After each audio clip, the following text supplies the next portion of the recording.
but you're not even a peasant. Like slavery. It's like slavery because you have to do the work that the owner of the land tells you to do. You can't be bought and sold like a straight up slave, but whoever owns the land you live on can tell you what work to do. That's serfdom. And Russia had it until the 1860s. And finally, Tsar Alexander II abolished serfdom. Don't they look thrilled that they're not serfs anymore? Those guys are really happy. But he also said, Russia, we've got to modernize, we've got to industrialize, but let's skip right over textiles, he said, and let's go right to heavy industry. Let's make steel and railroads and chemicals and armaments. This is an ammunition factory in Russia. So kind of a different story. State-driven industrialization in the Russian Empire as compared to especially in the United States. And then what's the one place that we set up was outside of Europe and North America? Japan, also an interesting story there, industrialization of Japan. Keep in mind that what happened in Japan towards the end of the Tokugawa shogunate, Japan had been isolated, right? Pretty successful from the outside world. And then in 1853, as you remember from reading, this American military commander, Matthew Perry, showed up with a bunch of American modern naval ships, steamships, and kind of scared the bejesus out of the Japanese, who said, "Oh my gosh, we have to industrialize too. We're falling behind the West, and we're in trouble. They might come and try to take us over next." "We're fine," said the Tokugawa shoguns. "We can just keep doing stuff the same way we did before. No need to change," said the Tokugawa shoguns, showing how elites are often resistant to change. Only in this case, the elites were overthrown. And the new emperor, the Meiji emperor, actually had some power. And he, as an advisor, set about to modernize Japan following the Meiji Restoration, the overthrow of the Tokugawa shogunate in 1868. So what did they do? Well, they first of all had the government start a bunch of textile factories, textiles again, and modernize, begin industrialization. But very quickly, unlike Russia, in Japan, the government very quickly transitioned a lot of these new industrial companies. Ones like Toyota and Mitsubishi and Nissan, all of which were started during the Meiji effort to industrialize, and quickly, all started by the government, and then quickly transitioned to private ownership. And along with this effort to industrialize came a lot of really rapid reforms, the Meiji reforms. Suddenly, Japan had a parliament and kind of a democracy.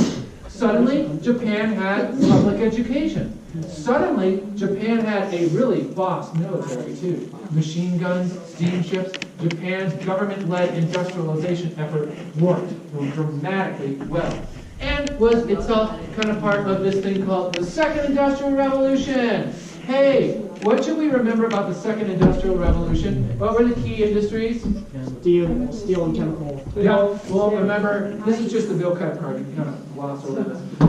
Remember, new industries after 1850 or so develop in the industrialized world. The steel industry, the chemical industry, the electrical industry. And this is new powers that become wealthy. It's not Britain anymore. It's now Germany, the United States. That are leading the way into the Second Industrial Revolution. And of course, if you're going to have all these new industries, like the internal combustion engine, which you can put into cars, which need what on the wheels? Rubber. Or all these electrical appliances, like telegraphs and telephones and electric lights, which require what for the wires? Means you have to get that stuff from somewhere, don't you? Hey, yeah, says the West. Let's go take over Asia and Africa. And they largely did. And they had a lot of new abilities, new power to do so. Want to colonize? How about you can build a railroad to get your soldiers to where the rebels are and to get the raw materials out. Oh, and you can get your soldiers to your colonies much more quickly on steamships. And then the steamships can load up the rubber or the copper or the tin or whatever and get it back to you quickly. How do you send messages? Well, you do that with your telegraph. And if there's any trouble along the way, well, you mechanize not only the production of textiles and steel and chemicals, but of death as well. So you can easily defeat people like the Matabele in southern Africa. And as we saw, this gives rise to a new era of imperialism, where it's not the Americas anymore, because they've rebelled and gotten their freedom in the Atlantic Revolution, but now it's most of Africa, almost all of South Asia, almost all of Southeast Asia, and all of Oceania that become part of European and American and Japanese empires in this time period. The new imperialism. And again, motives involve like wanting to control access to things like copper necessary for this time period, but also racism, right? Remember, social Darwinism and scientific racism. New racial ideologies, especially social Darwinism, facilitated and justified imperialism. We deserve to rule over Asia and Africa, said Europeans, because we now know scientifically, by looking at skull sizes, that we're racially superior to them. So we deserve to rule over them, for example. Just briefly. And let's take a look at this new world of the new imperialism of the 19th century. Remember, there are some parts of the world where formal imperialism ends. You know, the United States obviously is no longer a colony of Britain. Latin America is no longer a colony of Spain and Portugal for the most part. Though there is kind of imperialism going on here. What kind? There's still economic imperialism in Latin America. But there's continued imperialism in some parts of the world too. Places where Europeans were already beginning to take over before 1750, but really intensify their control after 1750. In some places, because the government takes over rule of an area from a joint stock trading company. What's an example of that? India and South Africa to a little bit of an extent, and Indonesia, yeah, which used to be ruled by the Dutch East India Company, but after 1750 falls under the direct control of the Dutch government. Indonesia becomes a Dutch colony, India becomes a British colony, and you're right, South Africa goes from being a colony of the Dutch East India Company to being a colony of Britain itself. So that's a change as well. We also, though, see this is the new imperialism of places that were never under European control earlier, like mainland Africa, interior from the coast, and Southeast Asia, Cambodia, Laos, Vietnam, Burma, those areas as well. And Oceania becomes European colony, so that's a big change. And then there's a couple places where there are a couple nations that are expanding their control of territories in an imperial-ish sort of way to other lands right next to them. Hey, can you think of some nations or empires that expand by land in this time period? Russia. Russia does for sure. Who else? The United States. Yeah, westward expansion is kind of part of the story of imperialism too. Because the United States Army did use railroads and telegraphs and machine guns to defeat Native Americans in what's now the West, didn't they? Part of the same story. In Russia, too, expanding into Central Asia. Some imperialist national expansion then, too. And it's good to note kind of how these colonies are similar and different to each other. In some parts of their empires, Europeans established settler colonies. Hey, you encountered this today. Someone with a hand. What's a settler colony? Go ahead. When the government actually brought people in to settle there? Yeah, basically that. Here we go. And this is actually a primary source picture of the founding of the settler colony of Australia, which, as we know today, a lot of people who live in Australia their ancestors came from Britain, which ruled Australia. Interestingly here, this is a reminder that a lot of them came because of what? Crime. Because of what? Crime. Yeah, they were convicted of crimes back in Britain, and their punishment was being sent to Australia to do work there.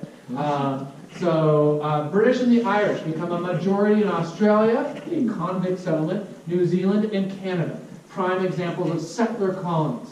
And they're a sizable minority in some other places in Africa, for example, in South Africa and in Rhodesia, which is now Zimbabwe, and in Kenya. There are sizable thousands of British people who moved there, so those also count as settler colonies.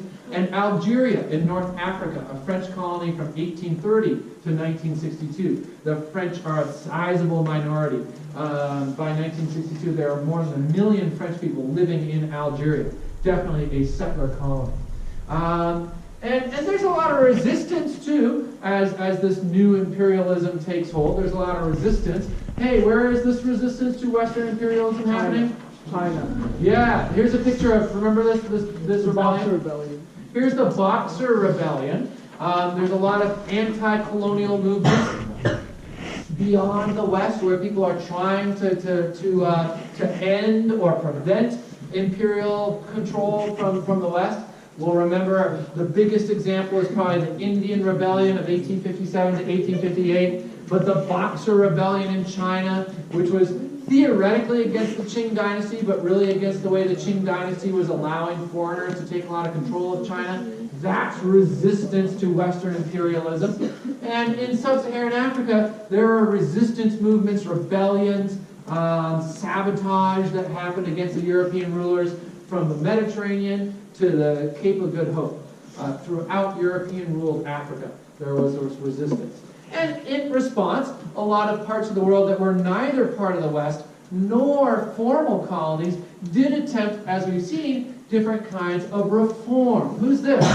Suci, the Qing dynasty ruler. There's the Sultan Abu Majid of the Ottoman Empire who attempted reforms. Anyone remember the reforms that he tried to initiate in the Ottoman Empire? The Tanzimat reforms, yeah.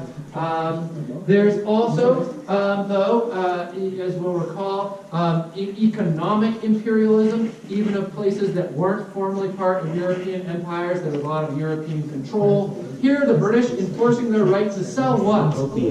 Opium.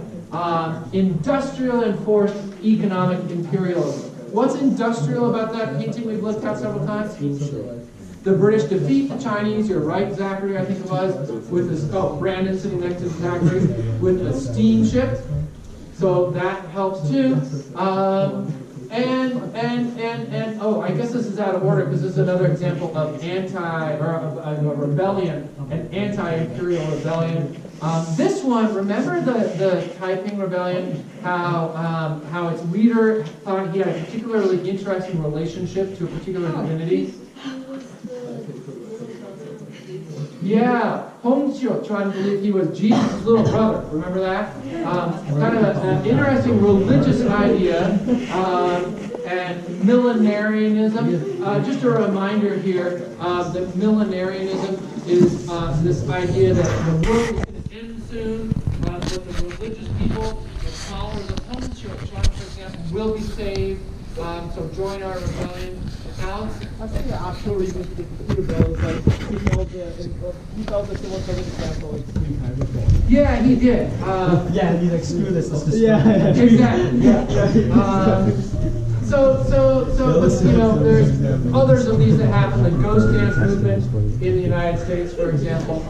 I do want to just take a quick look at the fate of one of these empires, the Ottoman Empire here. We'll take a look at nationalist rebellions. The Ottoman Empire kind of in decline in this time period, partly because of nationalist rebellions. As I mentioned, the Greeks launch a nationalist revolt against the Ottomans and succeed in becoming independent. Then so do the Albanians and the Bulgarians and the Romanians and a bunch of other people in the Balkans, so their empire shrinks that way. Meanwhile, here come the French with their new industrial-produced armaments, and they take over North Africa from the Ottomans, and the British take over Egypt, so that's bad news for the Ottoman Empire. And part of the reason is because there are a lot of elites who resist reform in the Ottoman Empire and in Qing Dynasty China. I shared with you in class the example of how there were some people in the Ottoman Empire who thought, well, we can maybe mechanize, we can industrialize. Egypt grows a lot of cotton. Why don't we take these cotton-making machines and industrialize Egypt? No thanks, said this guy Muhammad Ali, the local Ottoman official in charge of Egypt, and he actually stopped industrialization in Egypt in the Ottoman Empire. Not such a good idea, but there were lots of reforms that did happen in the Ottoman Empire. The Tanzimat reforms, which promoted economic modernization and legal equality of all men in the empire. What's another place where there were reforms that helped prevent European takeover? Japan and? Siam, that's right. Which is an interesting place to keep in mind.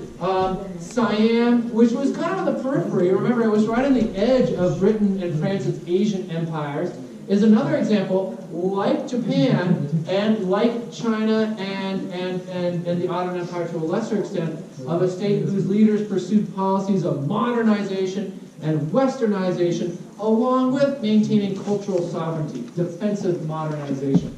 Remember how Siam did bring in engineers to build railroads and modernize the military, and did start public education and modernize its government, and succeeded there's his palace, remember that? And succeeded in maintaining their independence. One last topic here, second last topic. Let's think about global capitalism here. Remember we looked at this photo here? Let's just remember, where was this photo? Peru in Latin America. And remember that this did show some patterns of global capitalism, of economic imperialism by industrialized states.